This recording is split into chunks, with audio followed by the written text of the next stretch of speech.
Good evening guys. আজি দিনটো বহুত ঘূৰিলোঁ, আহি পিনি কিবা ৰুমত মাথাটোহে বিষালে। বোলো আকৌ সাগৰ পাৰলৈ এবাৰ ওলাই গ'লেহে মনটো ভাল লাগিব, সেই বুলি ভাবি অলপ ওলাই আহিলোঁ। আৰু লগত আহিছে এয়া, আৰু আপোনালোকে চাওক কেনেকুৱা লাগিছে জনাব। চুলি চেনেল বহুত সৰেও আজিকালি, ইয়াত পানীটো নিমখীয়া পানী যে, চুলিৰ কাৰণে বহুত কিবা কিবি কৰিবলগীয়া হৈছে।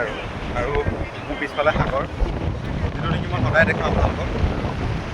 আৰু ইভিনিং মুভমেণ্টটো বহুত ভাল লাগে, ইয়াতে চবেই আহে, ল'ৰা পোৱালি ডেকা বুঢ়া।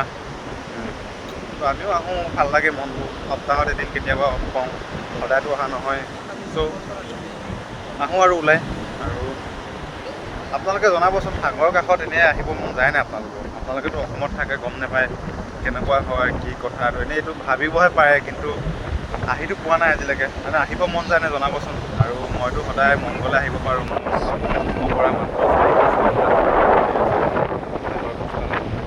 এদিন ময়ো ভাবিছিলোঁ যে কেনেকুৱানো কিনো কথা, এতিয়া ওচৰত যেতিয়া পাওঁ তেতিয়াহে গম পাওঁ। সাগৰৰ কাষত এনেকুৱা এটা আপুনি খাৱা পাব নহয়, আপোনাৰ যিমানেই টেনশ্যন নাথাকক, যিমানেই টেনশ্যন থাকক, অকণমান টাইম কাৰণে আপোনাক আৰু আপুনি যিমানখিনি টাইম ইয়াত থাকিব, সাগৰৰ পানীৰ কথা ভাবি থাকিব, বতাহৰ কথা ভাবি থাকিব, হাৱাৰ কথা ভাবি থাকিব, নিজৰ কথা ভাবি থাকিব, বেলেগ আপোনাৰ থিংকিং একোৱেই নহয়। যদি আপুনি বিশ্বাস নকৰে, আপুনি আহিব পাৰে, চাব পাৰে, আৰু তেতিয়া গম পাব। যিহেতু মই নিজে এক্সপ্লেইন কৰিছোঁ, যিহেতু মোৰ এক্সপিৰিয়েঞ্চ আছে সেইখিনি।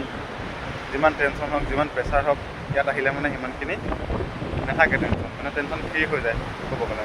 আৰু তেনেকুৱাই সৰু সৰু ভিডিঅ' সদায় আহি থাকিব, চাই থাকিব আপোনালোকে। আৰু যদিহে ভিডিঅ'টো ভাল লাগিছে, লাইক এটা, কমেণ্ট এটা কৰি যাব বুলি আশা কৰিলোঁ।